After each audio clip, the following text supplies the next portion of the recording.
नमस्कार, आप देख रहे हैं संवाद क्लिक का डिजिटल प्लेटफॉर्म। हमारे चैनल को लाइक, सब्सक्राइब व शेयर ज़रूर करें। राजस्थान में विधानसभा चुनाव का प्रचार प्रसार जोरों पर है। मुंडावर विधानसभा क्षेत्र से आज़ाद समाज पार्टी की उम्मीदवार अंजलि यादव ने भी जनसंपर्क अभियान शुरू कर दिए हैं। वह गांव-गांव जाकर लोगों से वोट देने की अपील कर रही है। बता दें कि अंजलि यादव पूर्व विधायक मेजर ओपी यादव की पुत्र वधू है। वह क्षेत्र में लंबे समय से जुड़ी हुई हैं। मैंने बताया आज प्रेस वार्ता रखी आपने। आज़ाद समाज पार्टी की तरफ से आपको टिकट दिया गया है। किन मुद्दों को लेकर के आज़ाद समाज पार्टी मुंडावर विधानसभा में चुनाव है? जय भीम।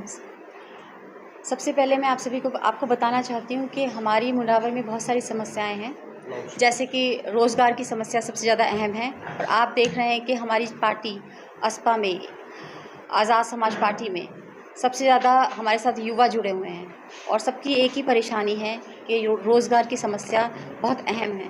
तो हम रोज़गार की समस्या को लेकर चल रहे हैं, सड़कों की समस्या को लेकर चल रहे हैं, क्योंकि यहाँ पर बहुत से ऐसे भी लोग हैं जिनके गाँव में आज तक सड़कें बनी नहीं हैं। जो पहले की जो सरकार रही है उसको काफ़ी रिक्वेस्ट भी की थी सड़कें बनाने के लिए, लेकिन वो सड़कें नहीं बना पाई। बारिश के मौसम में बहुत सारी सड़कों पर पानी भर जाता है और वो भी एक अहम समस्या है। और ऐसे ही हम बहुत लोगों को पानी की समस्या है, पीने के लिए पानी नहीं है, सिंचाई के लिए पानी नहीं है, और बिजली जो फ्री भी है लेकिन बिजली उसके बाद भी आती नहीं है, तो लोगों के पास बिजली भी नहीं है। तो बहुत सारी समस्याएं जो बेसिक एमिनिटीज़ हैं उनको लेकर हम चल रहे हैं। आज़ाद समाजवादी पार्टी राजस्थान में पहली बार चुनाव लड़ रही है जी, इतना वर्चस्व भी दिखाई नहीं देता पहली बार में। तो क्या दावा रहेगा? गठबंधन भी किया है आज़ाद समाज पार्टी ने आरएलपी के साथ, तो क्या दोनों के वोट बैंक तो साथ रहेंगे या? जी बिल्कुल रहेंगे। दोनों ने काफ़ी सोच समझकर ये गठबंधन किया है और काफ़ी दिग्गज नेता हैं दोनों ही, चंद्रशेखर आज़ाद भी और हनुमान बेनीवाल जी भी, माननीय हनुमान बेनीवाल जी भी, और दोनों ही दिग्गज नेता हैं और दोनों ने काफ़ी सोच समझकर ये गठबंधन किया है। और हमें भी बहुत आशा है अपने युवा साथियों से, अपनी टीम से और राजस्थान प्रदेश के वासियों से भी, कि वो हमारे जो गठबंधन किया है हमारी दिग्गज नेताओं ने, उसे सफल बनाएंगे। मुंडावर विधानसभा में जातिवाद चरम के ऊपर है। हर विधानसभा चुनाव में जातिवाद का नारा दिया जाता है और भीम आज़ाद समाज पार्टी की तरफ से आपको प्रत्याशी बनाया, वही बसपा चुनाव लड़ने का जो ऐलान कर दिया। दोनों का वोट बैंक एक ही है, क्या बटेगा नहीं क्या? ऐसा मुझे लगता नहीं है, क्योंकि जो हमारी पार्टी है उन्होंने अगर मुझे प्रत्याशी बनाया है तो आप उससे समझ सकते हैं कि ये जातिवाद का इलेक्शन नहीं है। जातिवाद दूसरी पार्टीज़ करती है, लेकिन हमारी पार्टी जातिवाद को लेकर नहीं चल रही। हमारी पार्टी युवाओं को लेकर चल रही है, क्षेत्रवासियों को लेकर चल रही है, उनकी परेशानियों को लेकर चल रही है, पूरे राजस्थान की समस्याओं को लेकर चल रही है। तो मुझे नहीं लगता कि हमारी पार्टी कोई जातिवाद में है। और मैं भी मेजर ओपी यादव जी के परिवार से आती हूँ, उनकी पुत्रवधू हूँ, तो उन्होंने भी कभी जातिवाद नहीं किया, हमारे परिवार ने कभी जातिवाद नहीं किया, तो हम जातिवाद को लेकर चुनाव नहीं लड़ रहे हैं। अभी आपने बताया कि मेजर ओपी यादव के परिवार से, उनका जो राजनीतिक कैरियर था वो कांग्रेस से था। कांग्रेस छोड़ने की क्या वजह रही? आप आज़ाद समाज पार्टी में आ गए? मेरे पापा के जाने के बाद, मेजर ओपी यादव जी के जाने के बाद, मेरी मदर इन लॉ ने बहुत मेहनत की है, श्रीमती कविता यादव जी ने, और वो मुझे और मेरे पति को इस राजनीति में लेकर आई, क्योंकि उनको ये दिखाना था कि भी मेरा पूरा परिवार इस राजनीति में इन्वॉल्व है, लगा हुआ है। और हमने पूरे परिवार ने बहुत मेहनत की। दो संगठन हम लोगों ने चलाए। मेरी मदर इन लॉ ने कांग्रेस कमेटी को चलाया और मैंने अपना ये सेवा दल चलाया, और हमने इस संगठन को चलाने के लिए बहुत मेहनत की, लेकिन उसके बावजूद भी हमें टिकट नहीं मिली। हमने पूरा हर तरीके से कांग्रेस पार्टी का साथ दिया था, लेकिन फिर भी हमें टिकट नहीं मिली। यदि जनता आपके ऊपर भरोसा जताती तो मुंडावर की जनता से आप क्या वादा करेंगी जिनको और दिग्गज नेता पूरा नहीं कर पाए, संसदीय सचिव तक पूरा नहीं कर पाए, तो अंजलि यादव पूरा करेंगे? देखिए, जो दूसरे नेता वादा करते हैं उसके बाद वादा खिलाफ़ी करते हैं, वो सिर्फ वोट लेने के लिए करते हैं। मैं यहाँ पर वोट लेने के लिए इसलिए कर रही हूँ, मैं भी वोट लेना चाहती हूँ, मैं भी जीतना चाहती हूँ और जीतने के लिए ही इलेक्शन लड़ रही हूँ। लेकिन मेरे जो वादे हैं वो सच्चे निकलेंगे, और मैंने अभी आपको सारे मुद्दे बताए हैं अपने, उसके लिए मैं पूरी मेहनत करूँगी। जो भी मैं अपने वादे कर रही हूँ अपने क्षेत्रवासियों से, क्षेत्रवासी मेरे लिए मेरे परिवार की तरह है और मैं अपने परिवार को दुखी नहीं देख सकती। तो मुझे अपने परिवार के सारी जो परेशानियां हैं उनको दूर करने की कोशिश करनी है।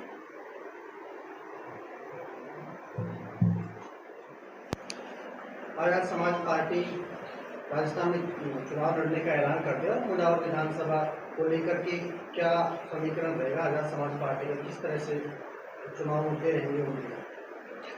आजाद समाज पार्टी जो राजस्थान के अंदर चुनाव लड़ रही है, हमने जो 7 साल जो रोडों पे मेहनत किए, जो संघर्ष किए, जो अपना समाज, मैं ये नहीं कहूँगा कि जो बहुजन समाज है, जिस बहुजन समाज के लिए जब भी आज़ाद समाज पार्टी और भीम आर्मी ने जो कार्य किया 7 साल के अंदर, उस कार्यकाल उसका जो रिजल्ट है वो हम इन चुनावों को में देख रहे हैं। चंद्रशेखर भाई ने जो आदेश दिया है हमें कि हम अब की बार जितने भी प्रत्याशी लेके आए, हम उसमें किसी प्रकार की कोई जातिवाद नहीं है, प्रत्याशी हमें जिताऊ चाहिए और हम हर जगह ऐसे कैंडिडेट उतारेंगे कि जो बीजेपी कांग्रेस का जो पिछले 70 साल से जो राजस्थान में राज चल रहा था, उस राज को ख़त्म करके और तीसरा मोर्चा बनाने के पूरे और फुल फोकस मूड में। कितना दावा करते हैं आप राजस्थान में कितनी सीटों पर काबिज हो जाएंगे? राजस्थान में मैं वैसे तो आपको खुल के दावा नहीं कर सकता, लेकिन इतना आपको ज़रूर बताता हूँ कि हमारे बगैर राजस्थान की सरकार नहीं बनेगी। आपके बगैर राजस्थान की सरकार नहीं बनेगी।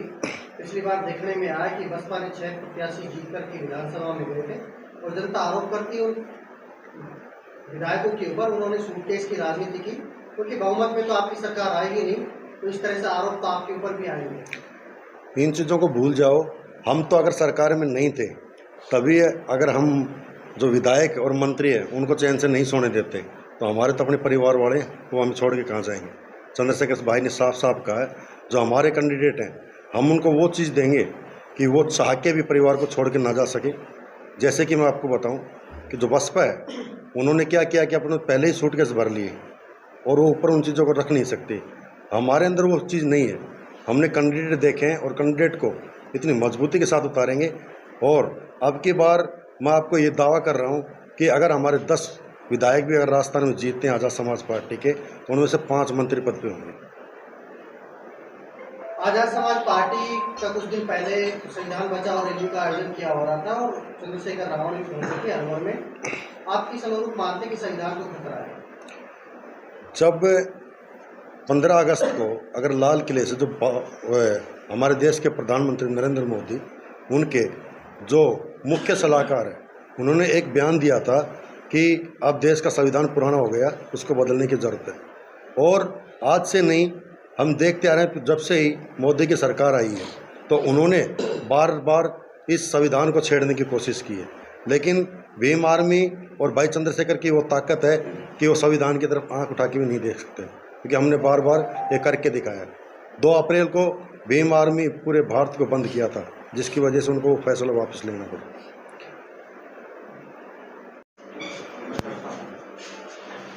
क्या आजाद समाज पार्टी जिस तरह से महिलाओं की भागीदारी भाजपा बताती है 33% महिलाओं को आरक्षण देंगे, क्या इस विधानसभा चुनाव में आजाद समाज पार्टी के द्वारा किया जाएगा? 33% महिलाओं को उतारा जाएगा क्या विधानसभा चुनाव में? देखिए, मैं मेरे ज़िले अलवर ज़िले की बात कर रहा हूँ। जो विधानसभा के अंदर जो कि मोदी सरकार, बीजेपी, भाजपा और कांग्रेस दोनों ने ही बड़े बड़े वादे किए थे कि हम महिलाओं को आगे लेके आएंगे, लेकिन जब समय आया, जो टिकटों वितरण का जब समय आया, तो दोनों ही पार्टियों ने महिलाओं को, आप 33% की बात करते हो, हमारे यहाँ पे तो 1% भी नहीं दिया इन्होंने। मात्र 9 सीटों में से 1 महिला को सीट, वो जो कि पूर्व मंत्री रही हैं कैबिनेट में, उनको 1 टिकट दी है मात्र अलवर जिले में। तो क्या आजाद समाजवादी पार्टी देगी क्या महिला को 33% आरक्षण देकर के विधानसभा चुनाव में लड़ाने का ऐलान करेगी क्या? आपके सामने मुंडावर में देख लो, आपने महिलाओं को टिकट दी, ये तो आपके सामने। मेरे कहने से तो नहीं मान सकते 33% हो रहा है जी, महिला आगे आओ ना, महिला आगे आएगी तो बिल्कुल मिलेगी टिकट। देखो, आज़ाद समाज पार्टी दोस्तों, उसके अंदर हर चीज़ का मैनिफेस्टो बना हुआ है। उसमें ये चीज़ साफ साफ लिखी हुई है कि जो हमारा कोटा है उसके अंदर